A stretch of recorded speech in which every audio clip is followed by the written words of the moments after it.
68 пунктов сдачи экзаменов, почти 5000 участников. Уровнем проведения ЕГЭ в региональном Минобрнауки довольны. По итогам самодиагностики республика получила 741 балл, и это при максимальных 750 по стране. За порядком следили в ситуационном центре. Для этого были привлечены независимые наблюдатели. Видеотрансляции в режиме онлайн велись практически со всех точек.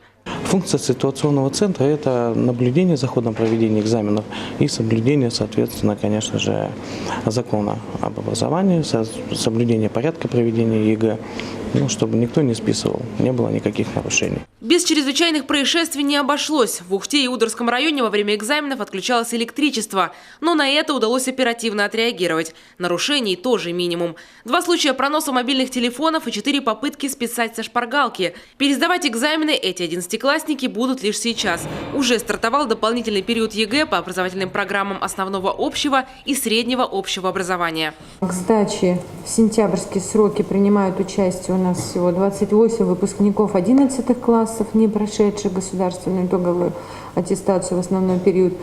Поэтому высокий уровень технического, технологического обеспечения экзаменов, объективная оценка, принципиальный подход и равные условия.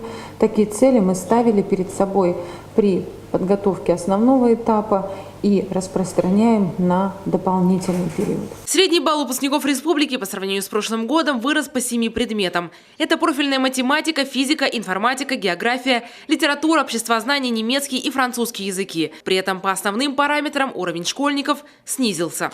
Приходится констатировать, что значительно сократилось количество участников ЕГЭ, получивших максимальное количество баллов, то есть 100 баллов. Если в прошлом году на территории республики было 27 100-бальников, в этом году результат лишь 10 человек.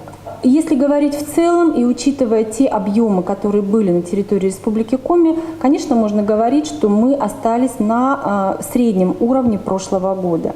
При этом в 2018-м заметно сократилось количество апелляций. Это связано с тем, что работы детей теперь публикуются на официальном портале. Узнав результаты, выпускник может сразу увидеть свой бланк. В республике этот механизм заработал впервые. Таисия Жакова, Павел Фетисов, телеканал Юрган, Сыктывкар.